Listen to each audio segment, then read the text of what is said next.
Radio Publique Africaine.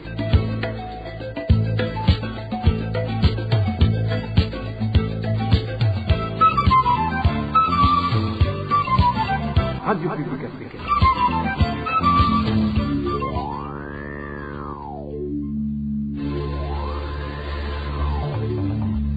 C'est le moment de suivre le journal parlé en français.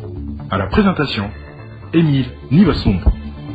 Bonsoir et bienvenue dans le journal du 18 août 2024. Et voici les principaux titres.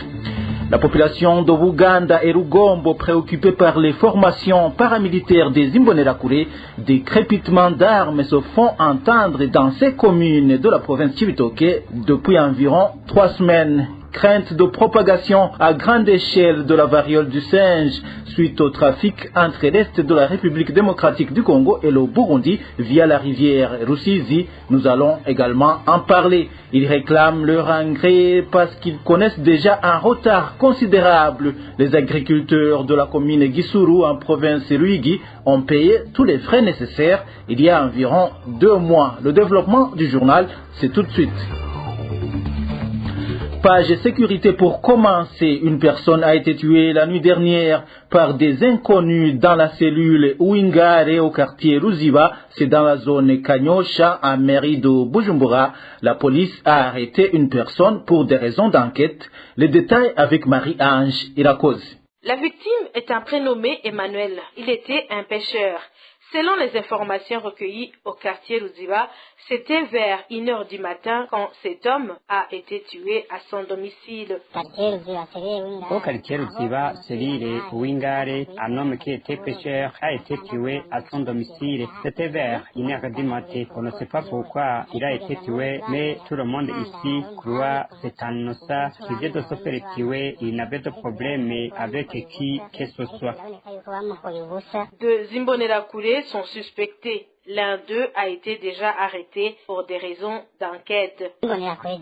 Des Imbonerakure dont Gapora, Fardina et Adonis sont suspectés. Ces deux noms sont cités dans plusieurs cas meurtriers ici dans cette localité. Ils sont auteurs de forfaits, mais ils sont jusqu'ici impunis. Mais nous remercions la police qui est venue pour des enquêtes malgré qu'ils soient arrivés un peu tard, car le crime a été commis à 1h du matin, mais la police est arrivée 7h du matin et on a essayé de chercher. Gapora a été arrêté à Nyamugari, c'est en commune Kabezi.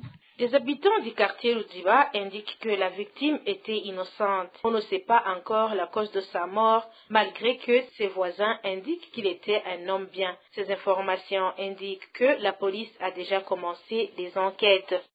Je vous le disais en titre, depuis 3 semaines, les habitants de Rugombo et Buganda dormaient les yeux ouverts suite au crépitement d'armes le soir dans la localité de Chichemere qui sépare ces 2 communes de la province Cibitoke. Dans cette localité se font des entraînements paramilitaires des Imbonerakure, leurs instructeurs étant des militaires de l'armée régulière. Certains habitants de ces communes passent la nuit dans la brousse à cause de la peur. Le point avec Janvier Ninina Adzwe. Les habitants de la commune Rugombo, chef-lieu de la province Cibitoke, qui se sont entretenus avec la RPA, indiquent que depuis 3 semaines, des jeunes de la milice Imbonerakure et les démobilisés se rassemblent très tôt le matin au stade provincial pour des entraînements paramilitaires et démonstrations de force. Le soir, ils se rassemblent encore une fois pour se rendre de l'autre côté de la commune Uganda sur la colline Chichemela, dans les parages du centre de transit des réfugiés venus de la République démocratique du Congo, où ils passent finalement la pratique de manier les armes, tant légères que lourdes, comme le souligne cet habitant de la localité. Chaque matin, des démobilisés et plusieurs jeunes Imbonerakure se rassemblent ici pour des entraînements paramilitaires. Le soir à 16h, ils s'y rassemblent encore et traversent de l'autre côté à Chichemela vers le centre de transit de réfugiés. Après quelque temps, des armes commencent à retentir, des armes légères, les grenades et les bombes d'armes lourdes lourde éclate en toutes ses réalités. Il s'agit d'une activité quotidienne qui se déroule de l'autre côté à ce centre de transit de réfugiés. Imaginez-vous alors cette opération effectuée tout près d'un centre de réfugiés. Ces derniers ne dorment plus et certains quittent le centre pour passer la nuit dans la brousse, craignant qu'ils soient attaqués. Nous y sommes rendus doucement une fois pour s'enquérir de la situation et nous avons constaté que ces Imbonerakure étaient en pleine formation pratique de manipuler ces armes et sont instruits par les militaires du gouvernement.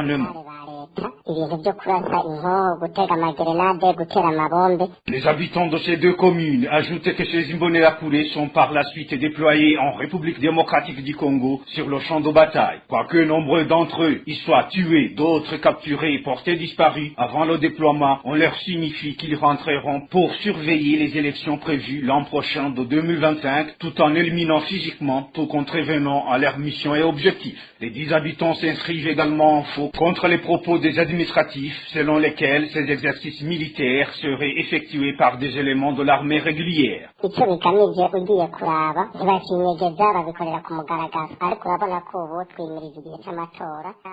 À bien analyser, cela est lié à un objectif bien précis, puisqu'ils ne se cachent plus, ils le font en plein air. Tenez, nous approchons l'échéance électorale. Certains de nos jeunes sont déployés en RDC et l'un d'eux, qui est récemment revenu, nous a révélé qu'avant de les envoyer en République démocratique du Congo, on leur a signifié que de leur retour, ils seront confiés de la mission de surveiller les élections pour en imposer leur planification de les remporter et de lyncher tout contrevenant. Mais une fois en RDC, les uns y sont tués, les autres disparaissent et ne reviennent plus. Ils sont nombreux et on ne parvient pas à évaluer leur effectif.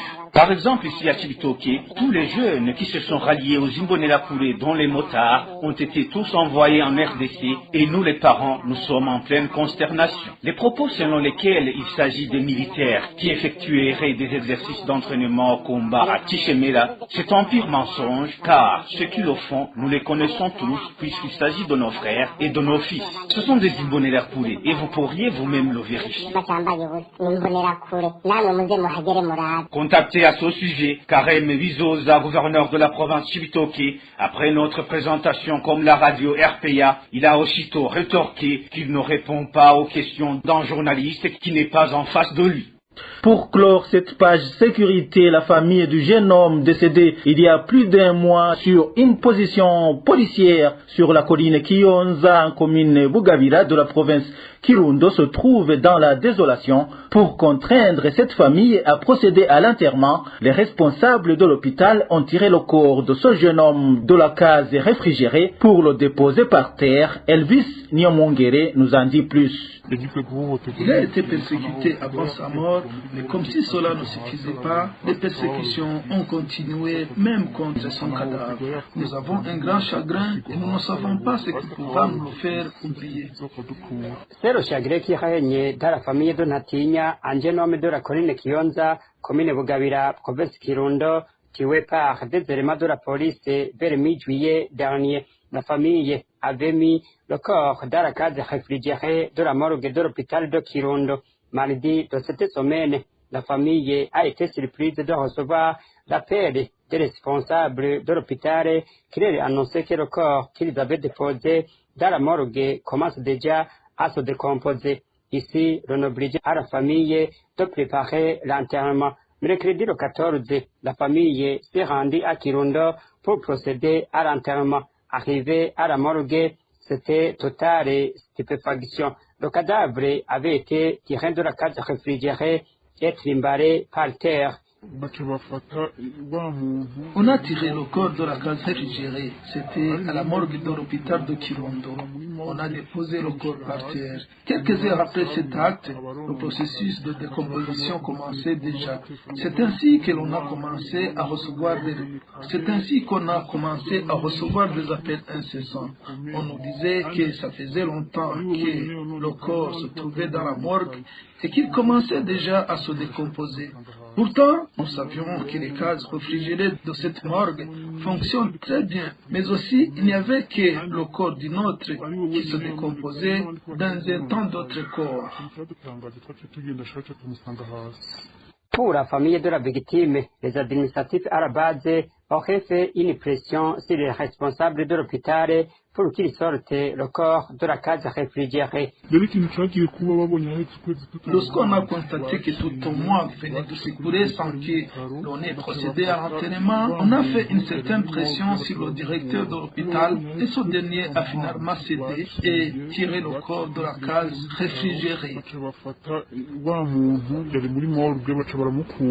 Cette famille avait dit que l'enterrement n'aura pas lieu aussi longtemps que la vérité sur les circonstances de la mort de Natinya ne seront pas élucidées. On leur avait dit qu'on ne ferait jamais l'enterrement aussi longtemps que la justice n'aura pas fait son travail.